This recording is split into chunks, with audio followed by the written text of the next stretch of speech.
I'm Jeff Stelling. Tony Cascarino is with me, and somebody just texted me saying was enjoying the programme at talkSPORT. Had to have their daily dig at Chelsea section.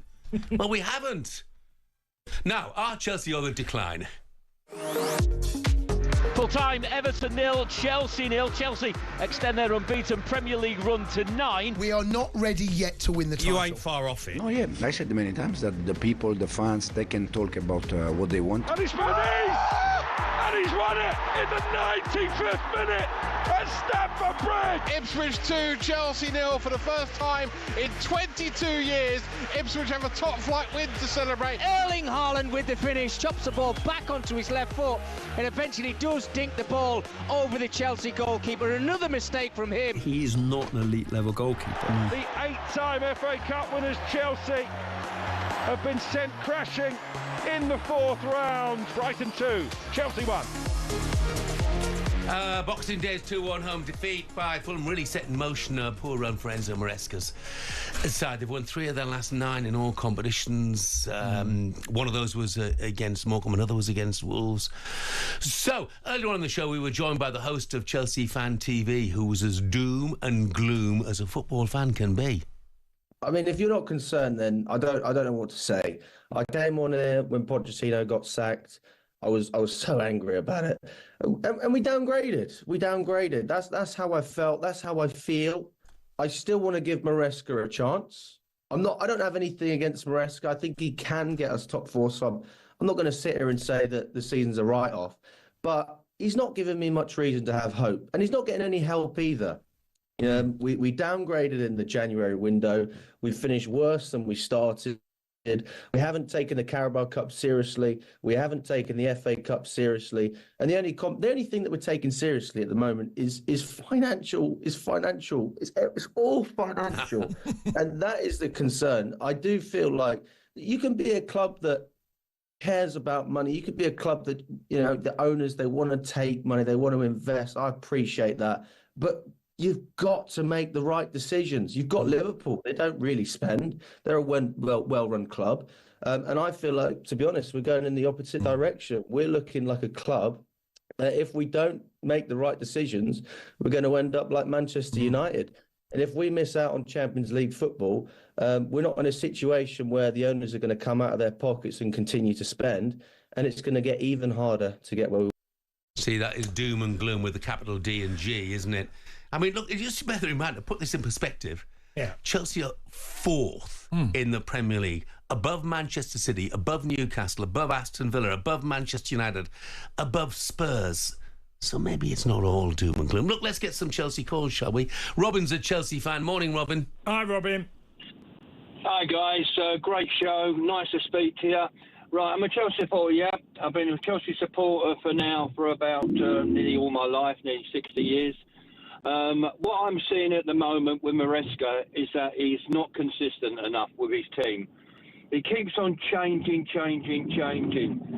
What I would like to see, Jeff, is that I would like to see that the team would have a strong team all the time, but not keep changing. And I think this is a big problem, because if you don't have consistency in the team and you keep changing, then results are either going to go up or down. But as for Chelsea as well, we still need a goal scorer. And I think, Kaz, I think you might agree with that, because we need someone to put 30 goals away in a season, like Sahar, like Liverpool got, like Man City have got. But we've never had that. And what really worries me now is the Champions League. We're in 4th, yeah, but all the other teams are spent during the January window. Well, on that, Robin, obviously you've got Brighton away and then you've got Villa away. Well, they're the next 2 Premier League games coming up. So they're 2 very big games in Chelsea's season. And you're right to mention a goal scorer, because their success, and when they won they were winning trophies regularly. Didier Drogba and Diego Costa played big parts. Eden Hazard likewise. They had that threat. And he's absolutely spot on about keep changing the team, because Madueke's played on the right, Sancho's played on the left, Neto's played.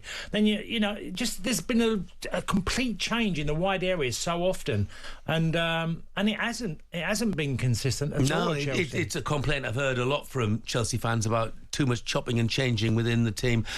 Chris is a Chelsea fan. Morning, Chris. Hi, Chris. Morning, gents. How are we? Yeah, good. So what do you make of things at the Bridge at the moment? There's two sides to this. You can look at it from Maresca's point of view, where he's micromanaging these players to an inch of their life. Gary Neville said it the other day. Against Brighton, it's pass, pass, pass. There's no one taking risks. Sancho come in, looked like a fresh of breath air. Started really well, slowly regressing. Same as Cole Palmer, same as Madueke. And then the other side to it is the directors, the sporting directors. They're treating it like a business. They're not backing him in the market. João Felix comes in on a 7-year contract, goes 6 months later without replacing him. Now, if Cole Palmer gets injured, that's not Maresca's fault. That's the director's fault. So there's two sides to this. You can look at it from Maresca's point of view because he did it with Leicester. Let's not forget, he nearly bottled the lead with Leicester in the Championship.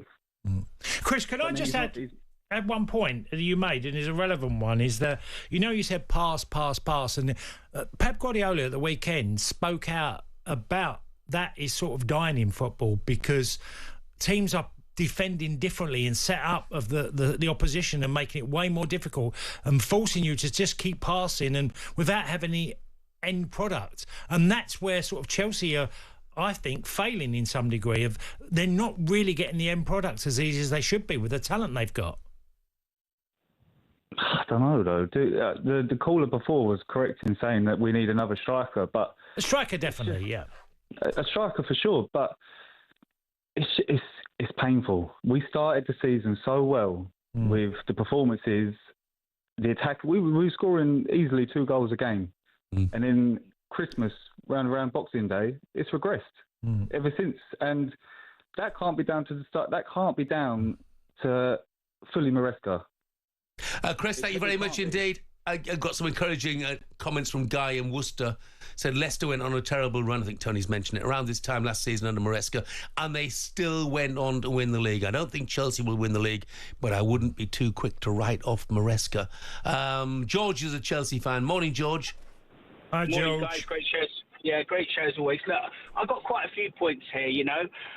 I've always been Maresca in. I've got no problem with Maresca whatsoever. Like a few people have already said, and I've said this before, he had a dip with Leicester. He came back to win the league. Now, we're not going to win the league, okay, but we're in a far better position than we were under Poch.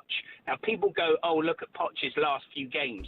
That was his last few games. Look at the beginning of the season. Yes, I know it was a circus, but he didn't know his best 11 or anything like that. But let's move away from Poch because that's history. What we've got to deal with today is we've got Maresca and we've got Chelsea and we've got how it's all run. People are forgetting that football has changed so much since the 80s and 90s. It now is generally about being a business, okay? And they're not here to just waste money. They want to make money. And, it's all changed. Like, the footballers themselves have changed. Like, we haven't got, like, Terry's, Gerrard's, Keanes and Vieiras anymore. Those players ain't here anymore. We've got a new breed of players that are very much about Instagram and stuff like that. And that's what we're lacking at Chelsea. There is not one leader on that pitch. We haven't got a top goalkeeper. That goalkeeper, that Sanchez, I'm sorry, he is like, he's nations, he's terrible. He's national league, that keeper. He ain't good enough for Chelsea. We need a top goalkeeper. We've always had good goalies. We need we basically need a spine, and we need a big, angry, horrible striker like a Costa and Drogba. But where is that going to come from? Like, I look at someone like Delac. That's the only player that I see that could actually fit that bill for Chelsea. Look at the service they would get from Palmer and stuff, but there's something lacking. I don't think it's Maresca.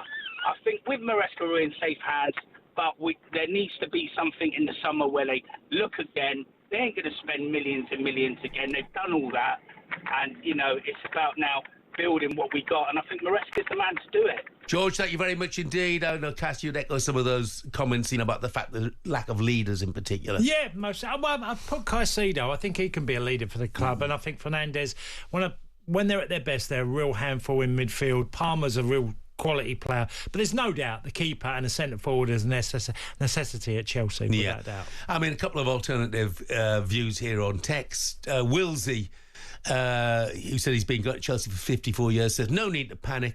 We're fourth. We should win the European Conference League. We have a very young squad. The future is bright. We need a top striker, centre-back and keeper, and we will be fine. talkSPORT Breakfast, waking you up Monday to Friday morning from 6 a.m. on AM, on DAB, via the talkSPORT app and on your smart speaker. talkSPORT.